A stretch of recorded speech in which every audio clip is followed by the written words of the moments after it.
Ang dami kong nakitang taong mga nakapila dito sa maliit na tindahan na ito. Hindi ko alam kung ano to, pero pipila tayo kasi pagkain naman para matikman natin. Kaya siguro siya pinipilahan kasi nga masarap siya. Magkano? 1.5 isa. Ang tawag sa binibili, asako sa menchi. Hindi ko alam kung ano yung menchi, pero 350 yen lang. 350 yen. Mura. Pengi akong pera. Hello? Hello? 3? 3, okay. Asako sa menchi. But now cooking with maybe 3 minutes. 3 minutes cooking. You know, oh good. This what? What inside? This pork, beef, onions, Yes. 3. 1,000. Dami kong pera, ang yaman ko. 2. 3,000. 350, no? 350, 1,000. Nakahawak na ako ng lapad. 3?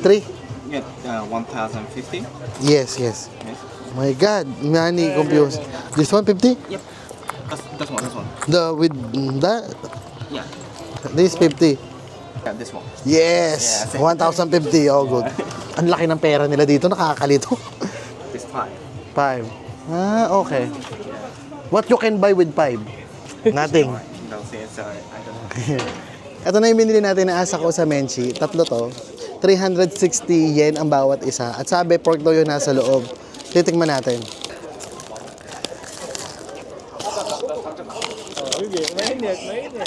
Oh!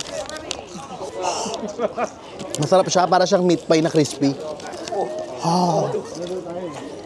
Oh! Hop.